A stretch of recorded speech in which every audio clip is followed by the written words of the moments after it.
क्या आप जानते हैं, हमारे शरीर में ऐसे 7 ऊर्जा केंद्र होते हैं जो न केवल हमारे शारीरिक स्वास्थ्य बल्कि हमारे मानसिक, भावनात्मक और आत्मिक विकास में भी अत्यंत महत्वपूर्ण भूमिका निभाते हैं।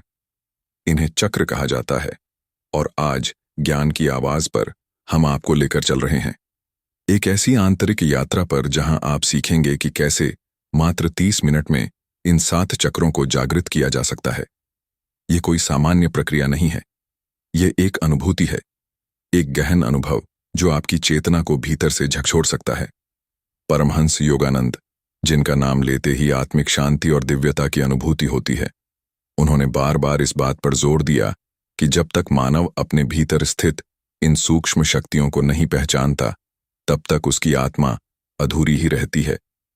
उन्होंने पश्चिमी दुनिया को योग, ध्यान और चक्रों की अद्भुत वैज्ञानिकता से अवगत कराया। आज हम उन्हीं की शिक्षाओं से प्रेरणा लेते हुए आपके साथ साझा कर रहे हैं, वह रहस्य जिसे जानने के बाद आपके जीवन की दिशा ही बदल सकती है। हमारी इस यात्रा की शुरुआत होती है मूलाधार चक्र से। यह चक्र हमारी नींव है। जीवन में स्थिरता, सुरक्षा और आत्मविश्वास का अनुभव इसी चक्र से आता है। जब यह चक्र 7 चक्रों में से एक है, अव्यवस्थित होता है, तो हमें जीवन में भय, असुरक्षा और बेचैनी घेरे रहती है। इसे जागृत करने के लिए जरूरी है कि हम धरती से जुड़े शारीरिक रूप से भी और मानसिक रूप से भी गहरी सांस लें। जमीन पर बैठे और कल्पना करें कि आपकी रीढ़ की हड्डी के आधार से एक लाल ऊर्जा का प्रवाह नीचे धरती की ओर जा रहा है। यह धरती माता से आपका संबंध जोड़ रहा है, आपको शक्ति दे रहा है। अब आते हैं स्वादिष्ठान चक्र पर। यह चक्र हमारी रचनात्मकता, भावनात्मक प्रवाह और यौन ऊर्जा का केंद्र है। यह नाभि के नीचे स्थित होता है और इसका रंग है संतरी। जब यह चक्र अवरुद्ध होता है तो व्यक्ति जीवन में खुशी महसूस नहीं कर पाता। रचनात्मकता सूख जाती है और भावनाएं असंतुलित हो जाती हैं। इसे जागृत करने के लिए हम जल तत्व का ध्यान करते हैं, बहाव, लचीलापन और स्वीकृति। आप अपनी आंखें बंद करें और कल्पना करें कि एक शांत झील की लहरें आपके भीतर बह रही हैं, हर बाधा को अपने साथ बहाकर ले जा रही है। तीसरा चक्र है मणिपुर चक्र, शक्ति, आत्मविश्वास और इच्छा शक्ति का केंद्र। यह नाभिक क्षेत्र में स्थित होता है और इसका रंग है पीला। जब यह चक्र जागृत होता है तो व्यक्ति को अपनी शक्ति का बोध होता है। उसे अपने जीवन के निर्णय लेने में कोई हिचकिचाहट नहीं होती। आप अपनी आंखें बंद करके सूर्य का ध्यान करें, एक चमकता हुआ ऊर्जावान पीला सूर्य जो आपके पेट के केंद्र में ऊर्जा भर रहा है। यह सूर्य आपकी आत्मा को उस साहस से भर रहा है जो किसी भी कठिनाई का सामना करने को तैयार है। अब हम हृदय चक्र की ओर बढ़ते हैं। अनाहत चक्र, यह प्रेम, करुणा और समर्पण का केंद्र है। इसका रंग है हरा या गुलाबी और यह छाती के मध्य में स्थित होता है। यह चक्र जागृत होता है तो व्यक्ति न केवल दूसरों से प्रेम करता है बल्कि स्वयं से भी जुड़ता है। यह चक्र हमें यह सिखाता है कि सबसे बड़ा उपहार है क्षमा करना। खुद को भी और दूसरों को भी गहरी सांस लें और कल्पना करें कि आपके हृदय से हरे प्रकाश की तरंगें चारों ओर फैल रही हैं। यह तरंगें आपको और आपके आसपास की दुनिया को प्रेम और शांति से भर रही है। अभिव्यक्ति और सत्य का केंद्र, जब यह चक्र संतुलित होता है तो व्यक्ति बिना भय के अपने विचारों और भावनाओं को प्रकट कर पाता है। इसका रंग है नीला और यह गर्दन के क्षेत्र में स्थित होता है। इसे जागृत करने के लिए हम अपने भीतर के सत्य को स्वीकार करना शुरू करते हैं। गला वह स्थान है जहां हमारी सच्ची आवाज बसती है। कल्पना करें कि एक नीली रोशनी आपके गले से निकल रही है, आपके शब्दों को सशक्त बना रही है, आपकी अभिव्यक्ति को स्पष्ट कर रही है। यह रोशनी आपके भीतर की चुप्पियों को तोड़ रही है। आइए अब आज्ञा चक्र की ओर बढ़ते हैं। यह चक्र हमारी अंतर्दृष्टि और तीसरी आंख का केंद्र है। यह भौं के मध्य में स्थित होता है और इसका रंग है गहरा नीला या इंडिगो। जब यह चक्र सक्रिय होता है तो व्यक्ति को भविष्य का आभास होने लगता है।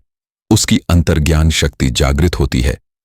आप अपनी दोनों भौं के मध्य ध्यान केंद्रित करें और कल्पना करें कि वहां एक गहरे नीले रंग की ज्योति जल रही है। यह ज्योति आपके अंदर छुपे ज्ञान को उजागर कर रही है। यह आपकी आंखों को नहीं, आत्मा को देखने की दृष्टि दे रही है। और अब हम पहुंचते हैं सहस्त्रार चक्र पर। यह चक्र हमारे आत्मा और ब्रह्मांड के साथ संबंध का केंद्र है। यह सिर के शीर्ष पर स्थित होता है और इसका रंग है बैंगनी या सफेद। यह चक्र जब पूरी तरह खुलता है तो व्यक्ति को आत्म साक्षात्कार की अनुभूति होती है। तब वह समझ पाता है कि वह सिर्फ यह शरीर नहीं बल्कि ब्रह्मांड की असीम चेतना का अंश है।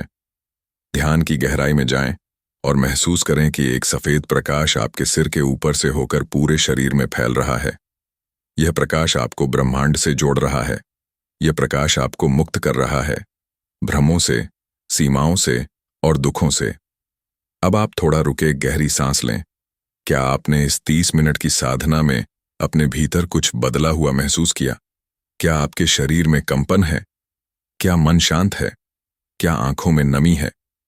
यह सभी संकेत है कि आपके चक्रों ने प्रतिक्रिया दी है। यह प्रक्रिया कोई तात्कालिक चमत्कार नहीं है, बल्कि एक सतत अभ्यास है जो आपको हर दिन, हर क्षण के साथ और अधिक गहराई में ले जाएगा। परमहंस योगानंद ने कहा था, आत्मा की यात्रा भीतर से होती है, बाहर से नहीं। और यही आत्मिक यात्रा आपके साथ अभी अभी शुरू हुई है। इन चक्रों को जागृत करने का सबसे बड़ा रहस्य यही है कि आप स्वयं को जाने, स्वीकार करें और प्रेम करें। हर दिन सिर्फ 30 मिनट अपने भीतर बैठने से आप न केवल इन चक्रों को सक्रिय कर सकते हैं बल्कि अपने जीवन के हर पहलू को बदल सकते हैं। मूलाधार चक्र से सहस्त्रार तक की जो यात्रा हमने आरंभ की थी, उसका दूसरा चरण आज आपके समर्पण अभ्यास और भीतर उतरने की इच्छा को और अधिक प्रकट करने वाला है। पहले भाग में आपने चक्रों की जागरूकता और उनमें ऊर्जा के बहाव का अनुभव किया। अब हम प्रत्येक चक्र की गहराई में उतरते हैं, उनके बीज मंत्रों, तत्व जीवन में उनके प्रभाव और ध्यान तकनीकों की विस्तार से चर्चा करेंगे। सबसे पहले मूलाधार चक्र। इसका बीज मंत्र है लंब। इस मंत्र का उच्चारण मूलाधार को सक्रिय करता है। आप आरामदायक स्थिति में बैठे आंखें बंद करें और गहरी सांस लेते हुए 5 बार लंब का उच्चारण करें। हर बार जब आप यह मंत्र उच्चारित करें, कल्पना करें कि आपके शरीर के आधार पर एक लाल कमल खिल रहा है। यह चक्र पृथ्वी तत्व से जुड़ा हुआ है। अतः जब आप नंगे पांव धरती पर चलते हैं या गार्डन में समय बिताते हैं, तब यह चक्र अधिक सक्रिय होता है। ध्यान का अभ्यास करते समय स्वयं को सुरक्षित महसूस करना आवश्यक है। मैं सुरक्षित हूं, मैं स्थिर हूं। यह भावना मन में जागृत करें। अब चलते हैं स्वाधिष्ठान चक्र की ओर, जिसका बीज मंत्र है वह यह चक्र जल तत्व से जुड़ा है, इसलिए इसकी प्रकृति बहाव की है। जब आप इस चक्र पर ध्यान करते हैं तो जीवन में संकोच और रुकावटें दूर होती हैं। आंखें बंद करें, ध्यान को नाभि के नीचे लाएं और 5 बार मंत्र वम का उच्चारण करें। हर बार उच्चारण के साथ एक नारंगी रंग की जलधारा की कल्पना करें जो आपकी रचनात्मकता को प्रवाहित कर रही है। इस चक्र को सक्रिय करने के लिए आप नृत्य, संगीत या कला जैसी रचनात्मक गतिविधियों को अपनाएं। साथ ही यह चक्र यौन ऊर्जा से भी जुड़ा है और इसके असंतुलन से व्यक्ति में अपराध बोध या वासनात्मकता की अधिकता हो सकती है। ध्यान द्वारा आप इसे संतुलित कर सकते हैं। तीसरा चक्र मणिपुर चक्र। इसका बीज मंत्र है रण। यह चक्र अग्नि तत्व से जुड़ा है और आत्मबल, इच्छा शक्ति और आत्मसम्मान का केंद्र है। जब व्यक्ति बार बार असफलताओं से टूटता है या अपने निर्णयों को लेकर शंकित रहता है, तब इस चक्र की ऊर्जा कमजोर होती है। रंग मंत्र का उच्चारण करते समय कल्पना करें कि एक प्रचंड पीला सूर्य आपकी नाभि के भीतर से ऊर्जा फैला रहा है। यह सूर्य नकारात्मकता को जलाकर राख कर रहा है और आपको आत्मविश्वास से भर रहा है। इस चक्र के सक्रिय होने पर आप निर्णय लेने में सक्षम होते हैं, नेतृत्व करते हैं और जीवन के प्रति समर्पित होते हैं। अब हम बढ़ते हैं अनाहत चक्र की ओर, जिसका बीज मंत्र है यम। यह वायु तत्व से जुड़ा है और हमारे प्रेम, करुणा और क्षमा की भावना का स्रोत है। जब व्यक्ति टूटे रिश्तों, आत्मस्वीकृति या पुराने भावनात्मक घावों से जूझ रहा होता है, तब यह चक्र बंद हो जाता है। ध्यान में बैठे और अपने हृदय के बीचों बीच एक हरे कमल की कल्पना करें। हर बार जब आप यम का उच्चारण करें, उस कमल को खुलते हुए देखें और यह कल्पना करें कि उससे हर दिशा में प्रेम की ऊर्जा फैल रही है। इस चक्र को सक्रिय करने के लिए दूसरों की सेवा, पशु पक्षियों से करुणा का व्यवहार और स्वयं को क्षमा करना महत्वपूर्ण है। अब हम विशुद्ध चक्र की बात करें तो इसका बीज मंत्र है, हे यह चक्र आकाश तत्व से जुड़ा हुआ है और संप्रेषण, सत्य और रचनात्मक अभिव्यक्ति का केंद्र है। जब यह चक्र अवरुद्ध होता है तो व्यक्ति सच बोलने से डरता है या बोलने में रुकावट महसूस करता है। 5 बार हम मंत्र का उच्चारण करते समय अपने गले के केंद्र पर ध्यान केंद्रित करें। नीले प्रकाश की कल्पना करें जो आपके शब्दों को सशक्त बना रहा है। इस चक्र के सक्रिय होने से आपके विचार स्पष्ट होते हैं और आप अपने सच को बिना भय के साझा कर पाते हैं। लेखन, गायन, कविता, यह सब इस चक्र को जागृत करने के उपाय है। अब आज्ञा चक्र, तीसरी आंख, इसका बीज मंत्र है। एयूएम, यह चक्र प्रकाश तत्व का प्रतिनिधित्व करता है और अंतर्दृष्टि, विवेक और आंतरिक मार्गदर्शन का स्रोत है। जब आप एयूएम का उच्चारण करते हैं तो यह आपकी चेतना को उच्चतर आयामों की ओर ले जाता है। यह चक्र हमें भौतिक संसार से परे देखने की दृष्टि देता है। ध्यान करते समय दोनों भौं के बीच गहरी नीली ज्योति की कल्पना करें। यह ज्योति किसी दीपक की तरह आपकी अंतर्ज्ञान शक्ति को प्रज्वलित कर रही है। इस चक्र के माध्यम से हमें अपने जीवन की दिशा का ज्ञान होता है और हम भ्रम से बाहर आते हैं। और अंत में सहस्त्रार चक्र, इसका बीज मंत्र शुद्ध एयूएम या मौन होता है। यह चक्र किसी विशेष तत्व से नहीं जुड़ा है क्योंकि यह तत्वों से परे है। यह चक्र आत्मा और परमात्मा के मिलन का द्वार है।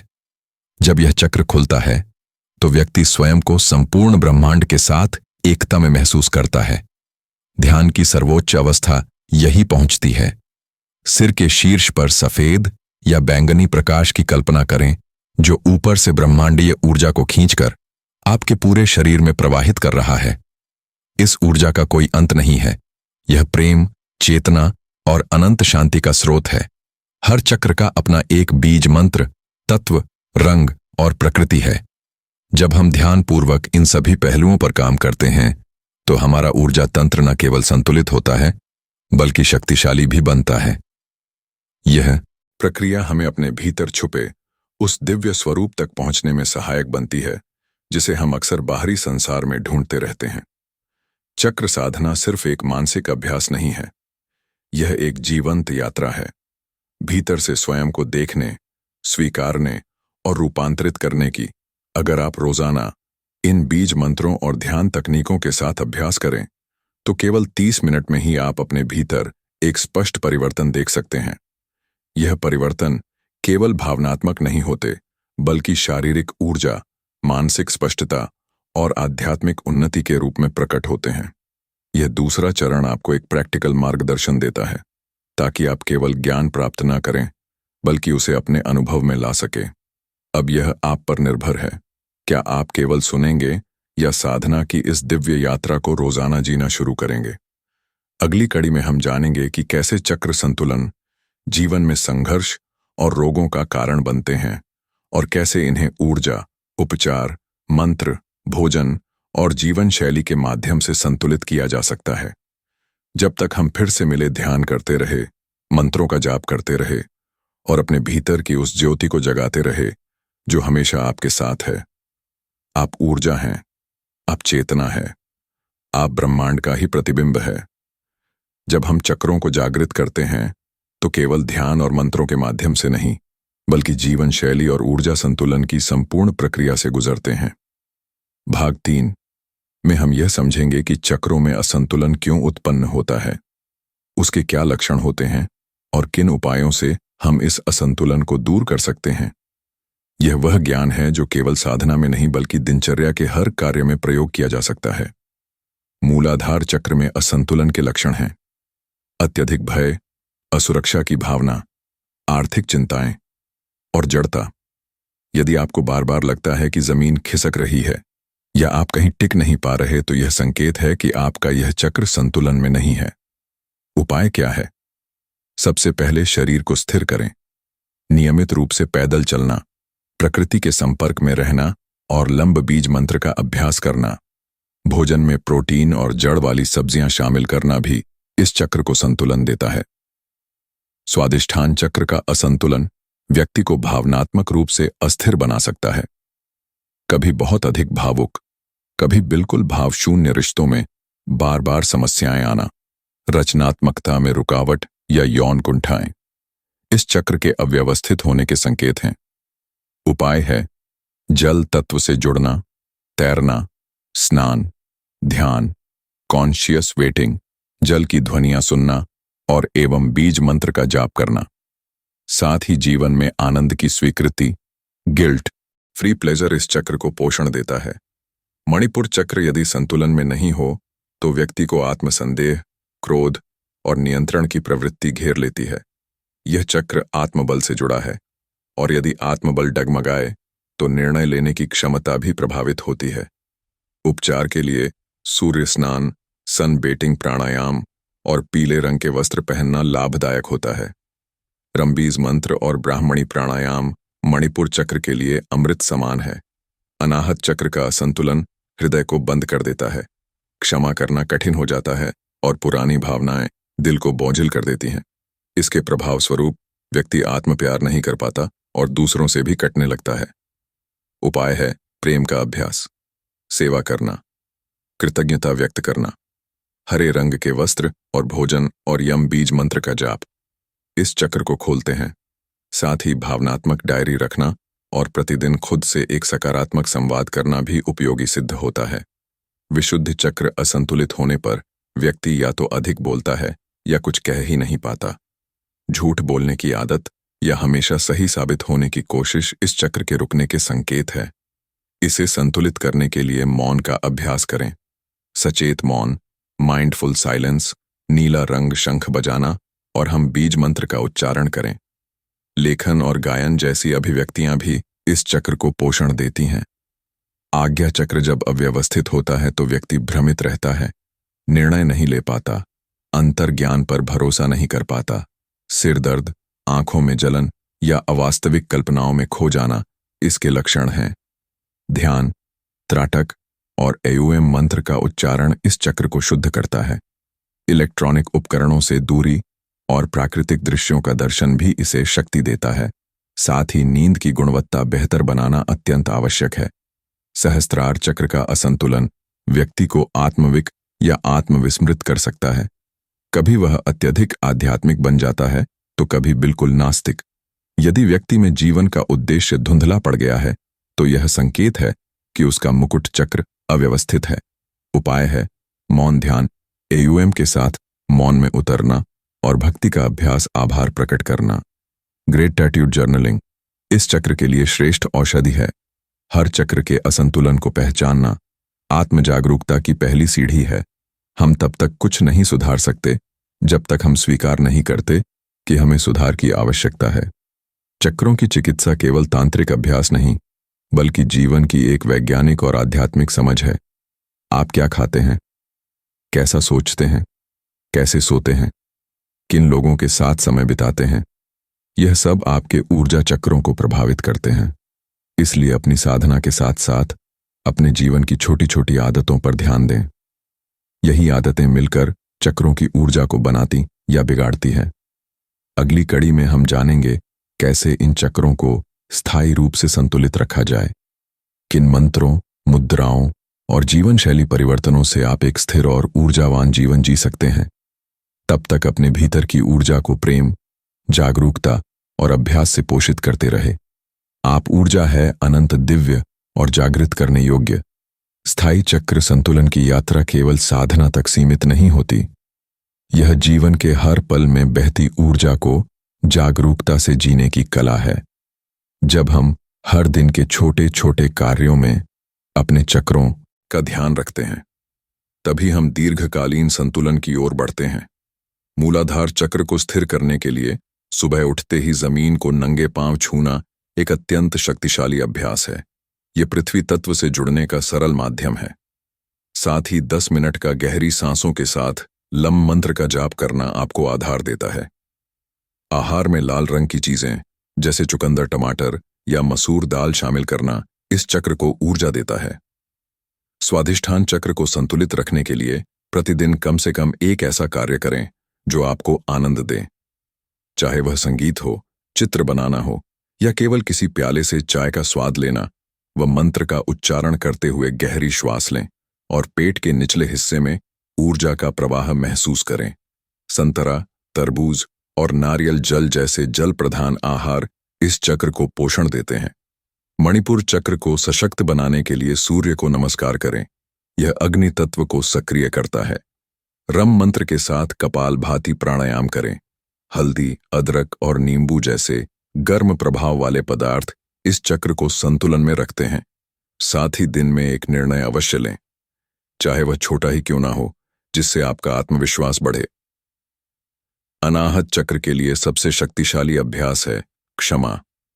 हर रात सोने से पहले एक व्यक्ति को क्षमा करें और एक व्यक्ति को आशीर्वाद दें। यमबीज मंत्र को हृदय केंद्र पर ध्यान करके बोले। तुलसी की चाय, पालक और हरे फल इस चक्र को पोषण देते हैं। गले लगाना, मुस्कुराना और निस्वार्थ सेवा भी इस चक्र को स्थिर करता है। विशुद्ध चक्र के लिए मौन और सच का अभ्यास करें। दिन में 15 मिनट मोबाइल बंद कर मौन में बैठे हम मंत्र का जाप करते हुए कल्पना करें कि आपकी आवाज नीले प्रकाश से भर रही है। गुनगुनाना, कविता पढ़ना या आत्म अभिव्यक्ति के किसी भी रूप में रचनात्मकता देना इस चक्र को शक्ति देता है। शहद और गुनगुना पानी विशेष लाभकारी होते हैं। आज्ञा चक्र को जागृत रखने के लिए त्राटक दीपक की लौ पर एकाग्र ध्यान करें। सुबह और रात को AUM का उच्चारण करते हुए दोनों भौहों के बीच ऊर्जा महसूस करें। ब्लूबेरी, अखरोट और ब्राह्मी जैसे मस्तिष्क पोषक तत्वों का सेवन करें। सोशल मीडिया से सीमित जुड़ाव और रात्रि में 7 से 8 घंटे की गहरी नींद इस चक्र की रक्षा करती है। सहस्त्रार चक्र के लिए मौन ध्यान, आत्मसमर्पण और आभार आवश्यक है। दिन की शुरुआत 3 चीजों के लिए कृतज्ञता के साथ करें। भक्ति संगीत सुनें या केवल मौन में ईश्वर के साथ संवाद करें। AUM की ध्वनि के साथ सिर के ऊपर सौम्य प्रकाश की अनुभूति करें। नारियल, तुलसी और सफेद तिल इस चक्र के लिए उपयुक्त माने जाते हैं। अब जब आप इन 7 चक्रों के स्थायी संतुलन के अभ्यासों को जान चुके हैं, तो यह समझना आवश्यक है कि यह कोई तात्कालिक परिणाम देने वाली प्रक्रिया नहीं है। यह निरंतर अभ्यास, समर्पण और आत्मगरुकता की मांग करता है। हर दिन थोड़े थोड़े प्रयासों से आप अपने भीतर एक ऐसी ऊर्जा प्रणाली को सक्रिय कर सकते हैं जो न केवल आपको शांति दे, बल्कि आपके आसपास के लोगों को भी ऊर्जावान बना दे। अंततः चक्रों की साधना कोई रहस्यमय या दूरस्थ ज्ञान नहीं, बल्कि हर इंसान के भीतर पहले से मौजूद चेतना की पुनः खोज है। जब आप अपने शरीर, मन और आत्मा को संतुलन में लाते हैं तो जीवन एक संगीत की तरह बहने लगता है। और यही वह क्षण है जब आप समझते हैं आप केवल शरीर नहीं, आप चेतना है, ऊर्जा है, ब्रह्मांड के साथ एक जुड़ी हुई शक्ति है। अपने भीतर के प्रकाश को जलाए रखें, साधना करें, जागरूक रहें और हर दिन अपने आप को यह याद दिलाएं, आप स्वयं ही वह स्रोत हैं जिसकी खोज में आप निकले हैं। इस यात्रा में जब आप अपनी सांस को महसूस करते हैं, अपने हृदय की धड़कनों को सुनते हैं और हर चक्र की ऊर्जा को स्वीकार करते हैं, तब आप केवल एक साधक नहीं रहते, आप स्वयं ब्रह्मांड की ध्वनि बन जाते हैं। यह कोई रहस्य नहीं कि शक्ति आपके भीतर है, परंतु जब आप उसे पहचान लेते हैं, तब वही शक्ति करुणा बनकर बहती है, प्रेम बनकर छूती है और प्रकाश बनकर फैलती है। इसलिए आज से केवल जागरूकता की शुरुआत करें। किसी एक चक्र से एक मंत्र, एक ध्यान, एक अभ्यास, और धीरे धीरे आप देखेंगे कि आपकी ऊर्जा, आपके विचार, आपके संबंध सब बदलने लगते हैं। क्योंकि अंततः यह केवल चक्रों की साधना नहीं, यह आत्मा की वापसी है अपनी दिव्यता की ओर। मैं हूं ज्ञान की आवाज और मैं फिर लौटूंगा एक नई साधना, एक नई ऊंचाई के साथ। तब तक अपने भीतर की शक्ति को जानिए, मानिए और जागृत कीजिए। क्या आपने कभी सोचा है कि ईश्वर को साक्षात अनुभव करना संभव है? क्या यह केवल संतों और आर्षियों की ही यात्रा है, या फिर एक सामान्य व्यक्ति भी इस अनुभव की ओर अग्रसर हो सकता है? यह प्रश्न जितना पुराना है, उतना ही जीवन भी। आज ज्ञान की आवाज के माध्यम से हम उस अद्भुत यात्रा पर निकलेंगे जो परमहंस योगानंद द्वारा दिखाए गए मार्ग से होती हुई हमें आत्मा के गहरे तल तक ले जाती है, जहां ईश्वर सिर्फ एक विचार नहीं, बल्कि प्रत्यक्ष अनुभव बन जाते हैं। परमहंस योगानंद, एक नाम जो भारत की आत्मिक परंपरा को पश्चिम तक ले गया। उनकी पुस्तक आत्मचरित्र एक योगी ने न केवल आध्यात्मिकता को नए दृष्टिकोण से समझाया, बल्कि यह भी सिद्ध किया कि ईश्वर कोई दूरस्थ अवधारणा नहीं, बल्कि एक जीवन अनुभव योग्य सच्चाई है। इस ग्रंथ में वे कहते हैं, ईश्वर को जानना जीवन का एकमात्र उद्देश्य है, बाकी सब कुछ द्वितीय है। परंतु यह जानना कैसे संभव हो? क्या केवल ध्यान, भक्ति या सेवा से यह संभव है, या कुछ और भी चाहिए? इस प्रश्न का उत्तर स्वयं योगानंद के जीवन में छुपा है। एक छोटे से बालक के रूप में मुकुंद लाल घोष योगानंद का बचपन का नाम को बचपन से ही आध्यात्मिकता के प्रति एक गहन आकर्षण था। उनका मन कभी भी इस भौतिक संसार में नहीं रमा। वे अक्सर अपने परिवार से भाग जाते, हिमालय की ओर किसी दिव्य सत्ता की खोज में। यह प्यास, यह बेचैनी केवल एक आध्यात्मिक जिज्ञासा नहीं थी, यह आत्मा की पुकार थी। ईश्वर की साक्षात अनुभूति एक साधारण यात्रा नहीं होती, यह आत्मा की आंतरिक पुकार से शुरू होती है। जब मनुष्य अपने सारे बाह्य आकर्षणों से ऊब जाता है, जब उसे यह संसार एक क्षणिक माया की तरह प्रतीत होने लगता है, तभी वह भीतर की ओर मुड़ता है। योगानंद जी के अनुसार यह मूढ़ ही सबसे पहला कदम है। वह कहते हैं, जब तक तुम ईश्वर के लिए रो नहीं पड़ते, तब तक वह तुम्हारे जीवन में नहीं उतरता। परंतु यह रोना, यह पुकार कोई साधारण भावुकता नहीं है। यह वह गहराई है जहां मनुष्य स्वयं के अस्तित्व को नगण्य मानकर उस परम सत्ता के सम्मुख स्वयं को पूर्णतः समर्पित कर देता है। योगानंद कहते हैं कि भक्ति वह मार्ग है जहां से आत्मा ईश्वर तक पहुंचती है। लेकिन यह भक्ति केवल पूजा पाठ नहीं, बल्कि जीवन के हर क्षण में ईश्वर की उपस्थिति को महसूस करना है। ध्यान योगानंद जी की साधना का प्रमुख आधार रहा। उन्होंने क्रिया योग को पश्चिम में लोकप्रिय बनाया, एक ऐसी तकनीक जो प्राणायाम, धारणा और आत्मा की गहराई से जुड़ी हुई है। क्रिया योग का उद्देश्य केवल मानसिक शांति प्राप्त करना नहीं, बल्कि आत्मा की उस स्थिति तक पहुंचना है जहां वह स्वयं को ईश्वर के अंश के रूप में अनुभव करती है। इस ध्यान की प्रक्रिया में मन को धीरे धीरे शांत करना होता है। प्राण वायु को नियंत्रित कर विचारों की भीड़ से परे जाना होता है। और फिर जब भीतर केवल मौन बचता है, तब ईश्वर की उपस्थिति धीरे धीरे प्रकट होती है। योगानंद के अनुसार सच्चा ध्यान वह है जो केवल आंखें बंद करने की क्रिया नहीं, बल्कि अंतर्मन को पूरी तरह से ईश्वर की ओर मोड़ने की प्रक्रिया है। उन्होंने कहा, जब ध्यान इतना गहरा हो जाए कि तुम अपना शरीर, अपना नाम, अपना अस्तित्व भूल जाओ, तब समझना कि तुम ईश्वर के करीब पहुंच रहे हो। परंतु यह मार्ग कठिन है। यह तप, संयम और निरंतर अभ्यास की मांग करता है।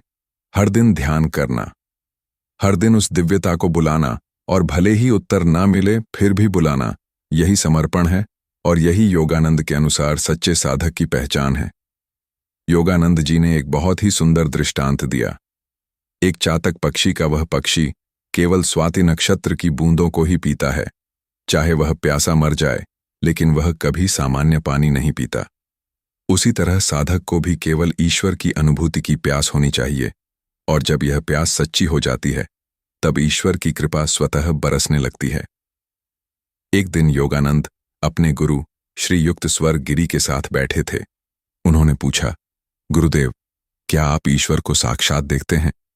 गुरु मुस्कुराए और बोले, हर समय जब मैं बोलता हूं, जब मैं खाता हूं, जब मैं चलता हूं, मैं जानता हूं कि वही सब कर रहे हैं। यह उत्तर केवल एक बुद्धि का खेल नहीं था, यह अनुभव का साक्ष्य था। यही वह अवस्था है जिसे योगानंद ने अपनी साधना में प्राप्त किया और जिसे उन्होंने लाखों शिष्यों को सिखाया। इस अनुभव को पाने के लिए उन्होंने 3 प्रमुख बातों पर जोर दिया। पहला, नियमित ध्यान। दूसरा, ईश्वर के प्रति प्रेमपूर्ण भक्ति। और तीसरा, एक गुरु के प्रति समर्पण। योगानंद का मानना था कि बिना गुरु के यह यात्रा लगभग असंभव है। गुरु वह दीपक है जो आत्मा की अंधेरी गुफा में प्रकाश फैलाता है। वह केवल शिक्षा नहीं देता, वह आत्मा को जागृत करता है। ईश्वर को अनुभव करने का अर्थ केवल एक दिव्य दृश्य या प्रकाश देख लेना नहीं है। यह वह स्थिति है जहां साधक अपने अंदर एक शांति, एक आनंद का अनुभव करता है जो किसी भी सांसारिक अनुभव से परे है। योगानंद इसे सुपर कॉन्शियस ब्लिस कहते हैं। जब साधक इस अवस्था में पहुंचता है, तब ना तो उसे भय होता है, ना वासना, ना मोह, केवल आनंद। योगानंद के जीवन में कई ऐसे क्षण आए जहां उन्होंने ईश्वर की उपस्थिति को प्रत्यक्ष रूप से अनुभव किया। एक बार वे ध्यान में बैठे थे और उन्होंने अनुभव किया कि उनका शरीर जैसे मिट गया हो, केवल प्रकाश बचा था, केवल चेतना, और उस चेतना में वे स्वयं को ब्रह्मांड के साथ एकीकृत अनुभव कर रहे थे। उन्होंने कहा, वह अनुभव शब्दों से परे है। यह वह क्षण था जब मैं जान गया, मैं केवल शरीर नहीं हूं, मैं आत्मा हूं और आत्मा ईश्वर की अंश है। लेकिन यह अनुभव केवल योगानंद या उनके जैसे रसियों तक सीमित नहीं है। उन्होंने बार बार कहा कि हर आत्मा में वही शक्ति है, वही क्षमता है। अंतर केवल इस बात में है कि कोई उस बीज को सींचता है और कोई नहीं। योगानंद हमें उस जल की ओर इशारा करते हैं जिससे आत्मा का यह बीज पनप सकता है। ध्यान, भक्ति साधना और गुरु का मार्गदर्शन। आज की भाग दौड़ भरी दुनिया में जहां मनुष्य हर समय बाहरी सुखों की खोज में दौड़ता रहता है, वहां योगानंद की शिक्षाएं एक प्रकाश स्तंभ की तरह है। वह हमें भीतर झांकने की प्रेरणा देती है। वे हमें याद दिलाती हैं कि शांति बाहर नहीं, भीतर है। आनंद वस्तुओं में नहीं, चेतना में है। ईश्वर किसी मंदिर या मूर्ति में बंद नहीं, बल्कि हमारी श्वासों के मध्य, हमारे विचारों के मौन में, हमारी आत्मा की गहराई में उपस्थित है। तो क्या हम ईश्वर को साक्षात अनुभव कर सकते हैं? उत्तर है हां, लेकिन उसके लिए हमें अपने जीवन की दिशा बदलनी होगी। हमें कुछ समय प्रतिदिन उस मौन को देना होगा जिसमें ईश्वर प्रकट होते हैं। हमें उस प्रेम को जगाना होगा जो केवल उनसे मिलने की लालसा से भरा हो। और सबसे जरूरी, हमें भरोसा करना होगा कि हम ईश्वर के अंश हैं और वह हम में है। ईश्वर को साक्षात कैसे अनुभव करें? यदि यह अनुभव आपके भीतर कुछ हिला गया हो, कुछ जगाया हो, तो इस यात्रा को यहीं मत रोकिए। अगली कड़ी में हम गहराई से जानेंगे ध्यान की विधियां, प्राणायाम की शक्ति और वह आंतरिक विज्ञान जिससे आत्मा अपने स्रोत ईश्वर से से एकाकार हो जाती है। ध्यान कोई केवल मानसिक अभ्यास नहीं है, यह आत्मा का वह पुल है जो हमें परम शक्ति से जोड़ता है। परमहंस योगानंद ने ध्यान को केवल शांति या विश्राम का माध्यम नहीं माना, बल्कि इसे एक दिव्य विज्ञान कहा। एक ऐसा विज्ञान जो प्रयोग और अनुभव पर आधारित है।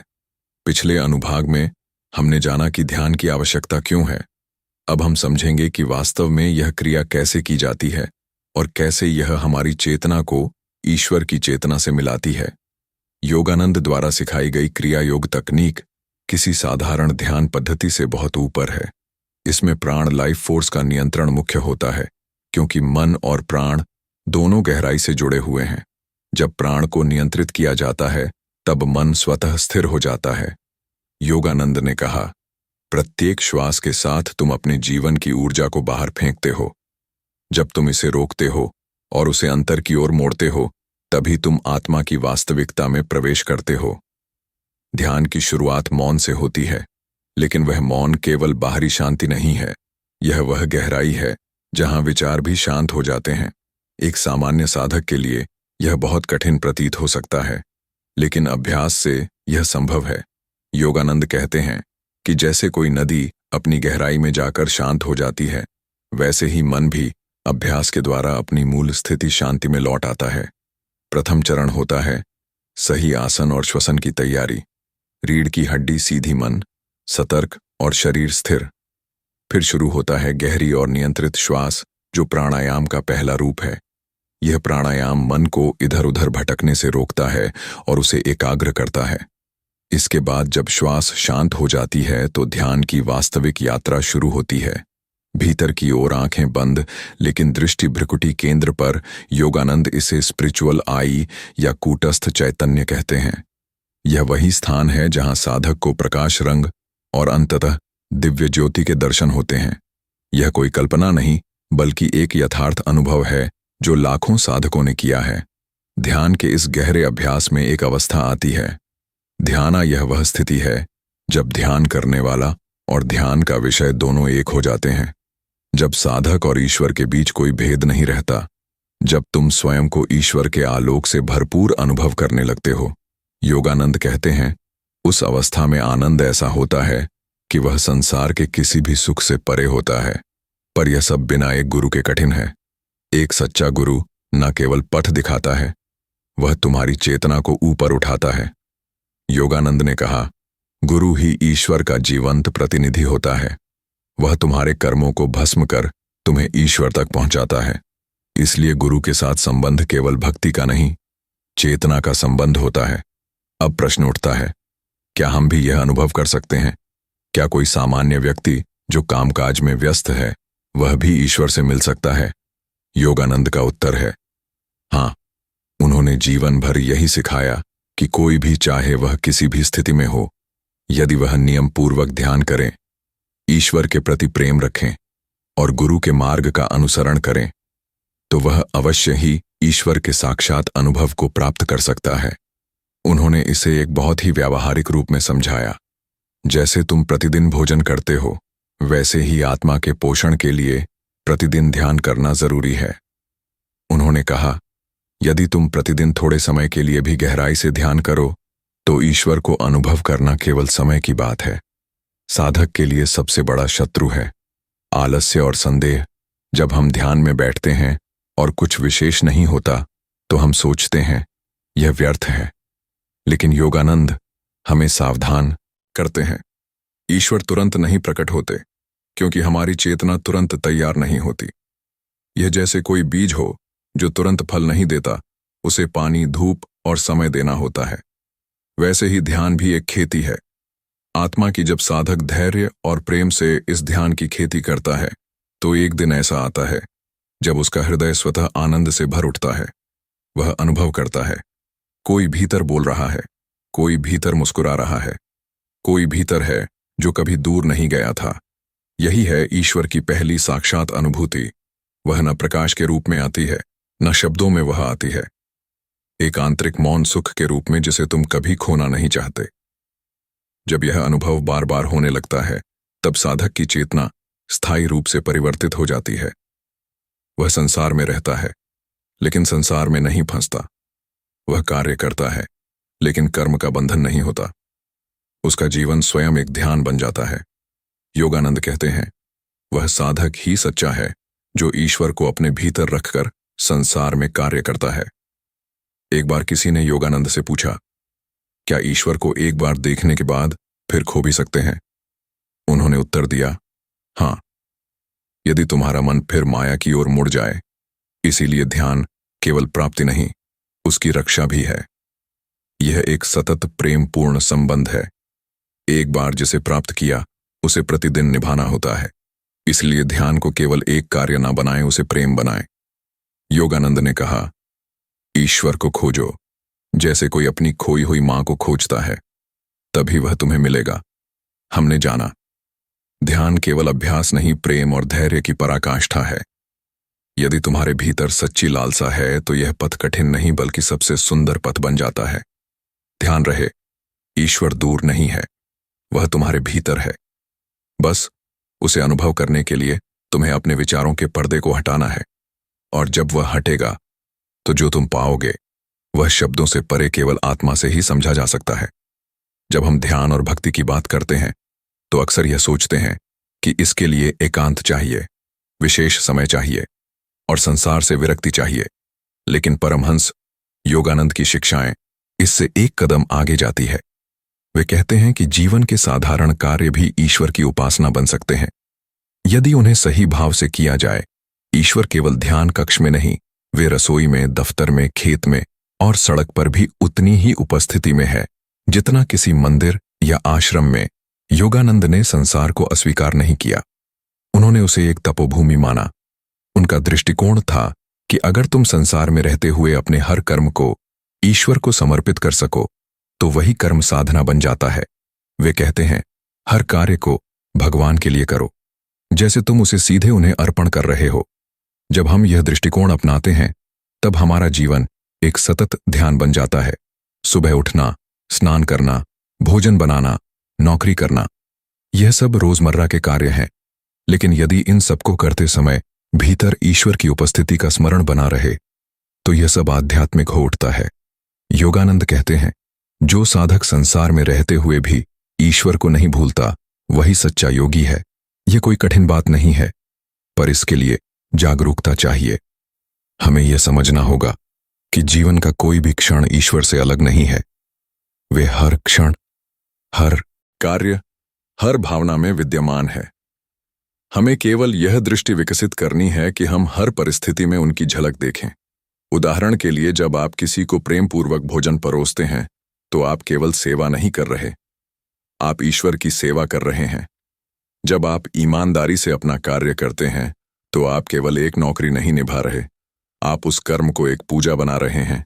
योगानंद यही सिखाते हैं। कर्म योग का वास्तविक अर्थ, कर्म योग का अर्थ है फल की चिंता किए बिना पूर्ण समर्पण और भक्ति से कार्य करना।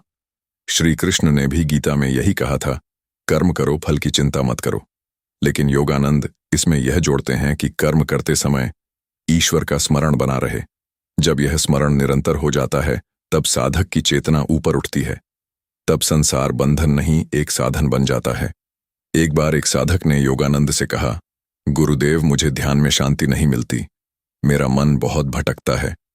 योगानंद मुस्कुराए और बोले, क्योंकि तुम दिन भर ईश्वर को भूल जाते हो। तुम दिन में जो सोचते हो वही ध्यान में आता है, इसलिए दिन भर उन्हें याद रखो। काम करते हुए, बोलते हुए, चलते हुए, हर समय तब ध्यान में वे स्वयं आकर बैठेंगे। यह बहुत गहरा संकेत है। ईश्वर को केवल ध्यान में नहीं, जीवन में लाना। जब हर कर्म ईश्वर के प्रति समर्पण बन जाए तब साधक और संसार के बीच की रेखा मिट जाती है। फिर जीवन एक साधना, एक सेवा और एक ध्यान बन जाता है। साधना का यह रूप सबसे व्यावहारिक है, क्योंकि यह किसी विशेष स्थान, समय या स्थिति पर निर्भर नहीं है। यह भीतर की एक भावना है, एक दृष्टिकोण है, और यही दृष्टिकोण योगानंद ने हमें दिया कि तुम जहां हो, जैसे हो, वहीं से ईश्वर को पाओ। उन्होंने सिखाया कि मौन केवल बाहर का नहीं होता, भीतर का होता है, और वह मौन तब आता है जब मन ईश्वर में रमा हो। जीवन चाहे कितना भी व्यस्त क्यों ना हो, यदि मन ईश्वर में लगा हो तो हर कार्य एक ध्यान है, हर क्षण एक पूजा है। उन्होंने कई बार कहा, ईश्वर को केवल तीर्थ या ध्यान में मत खोजो, उन्हें अपने हृदय की गहराइयों में खोजो और फिर उन्हें अपने हर कर्म में देखो। यही वह रहस्य है जिससे एक सामान्य जीवन एक दिव्य यात्रा बन सकता है। संसार से भागना समाधान नहीं, संसार को साधना बनाना ही सही मार्ग है, और यही परमहंस योगानंद की विशेषता थी। उन्होंने आध्यात्मिकता को केवल संन्यास तक सीमित नहीं रखा, बल्कि गृहस्थ जीवन में भी उसका प्रकाश फैलाया।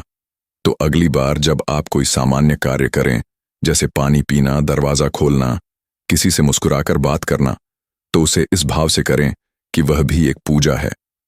तब आप पाएंगे कि जीवन की सबसे छोटी क्रियाएं भी आपको ईश्वर से जोड़ने लगती हैं। मनुष्य का जीवन केवल कर्म भोग और दुख की श्रृंखला नहीं है, यह एक दिव्य यात्रा है, आत्मा के जागरण की ओर। परमहंस योगानंद ने इस यात्रा को न केवल परिभाषित किया, बल्कि उसकी स्पष्ट दिशा भी दी। अब तक हमने जाना कि ध्यान, भक्ति, सेवा और जागरूक कर्म से ईश्वर की अनुभूति कैसे संभव है। लेकिन इस यात्रा की अंतिम सीढ़ी है आत्मा का पूर्ण रूप से ईश्वर से एकाकार हो जाना।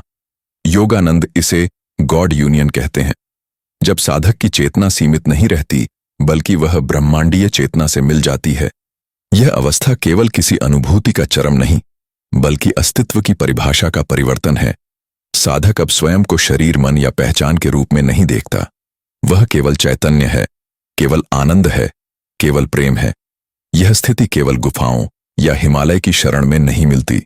योगानंद बार बार कहते हैं, तुम जहां हो वहीं से आरंभ करो। ईश्वर दूर नहीं, वे तुम्हारे भीतर ही हैं। लेकिन इस अंतिम लक्ष्य तक पहुंचने के लिए एकांत मौन की आवश्यकता है।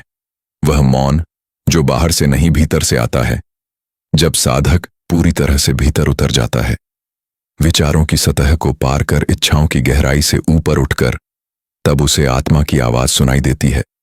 वह आवाज नहीं जो कानों से सुनी जाए, बल्कि वह मौन जो हृदय में गूंजता है। यही वह क्षण है जब ईश्वर बोलते हैं, बिना शब्दों के, लेकिन संपूर्णता से। योगानंद ने अपने जीवन में इस अनुभूति को बार बार प्राप्त किया, और उन्होंने इसे सिद्ध किया कि यह केवल कुछ विशेष व्यक्तियों का विशेषाधिकार नहीं है। हर आत्मा में वही दिव्यता है।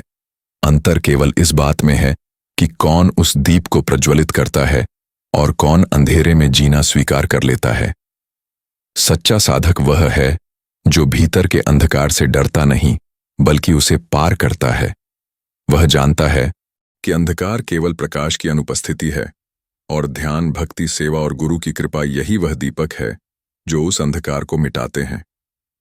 जैसे जैसे साधक इस मार्ग पर आगे बढ़ता है, उसे यह समझ आने लगता है कि ईश्वर को पाना कोई लक्ष्य नहीं, बल्कि वह तो यात्रा का स्वभाव बन जाता है। जीवन का हर क्षण, हर अनुभव, हर भावना ईश्वर के साथ जी जाने लगती है। तब ना तो जीवन में कोई भय रहता है, ना कोई लालसा, केवल समर्पण और आनंद। योगानंद ने कहा, तुम ईश्वर के बिना कुछ नहीं हो, लेकिन ईश्वर के साथ तुम सब कुछ हो। यही वह अंतर्निहित सत्य है जो साधक को उसकी सच्ची पहचान से परिचित कराता है। आत्मा जब इस सत्य को अनुभव कर लेती है, तब वह मुक्त हो जाती है। न केवल संसार से, बल्कि स्वयं की सीमाओं से भी। इस मुक्ति का अर्थ है प्रेम की निरंतर अनुभूति, आनंद का अविरल प्रवाह और समरसता का अनुभव। स्वयं में, संसार में और परमात्मा में यही योगानंद की आध्यात्मिक यात्रा की परिणति है। यही वह अवस्था है जहां साधक केवल स्वयं नहीं रहता, वह हम सब बन जाता है। वह ब्रह्मांड की हर श्वास में ईश्वर को अनुभव करता है। और यही वह शिक्षा है जो योगानंद ने हमें सौंपी है कि यह यात्रा तुम्हारी है, यह अनुभव तुम्हारे भीतर ही है। केवल कुछ पल के मौन, कुछ पल के प्रेम और कुछ क्षण की निष्ठा चाहिए, तब जीवन स्वयं, तब ध्यान और ईश्वर बन जाता है। तो अब प्रश्न यह नहीं है कि क्या हम ईश्वर को अनुभव कर सकते हैं, बल्कि अब प्रश्न यह है, क्या हम इस क्षण उन्हें अनुभव करने को तैयार हैं।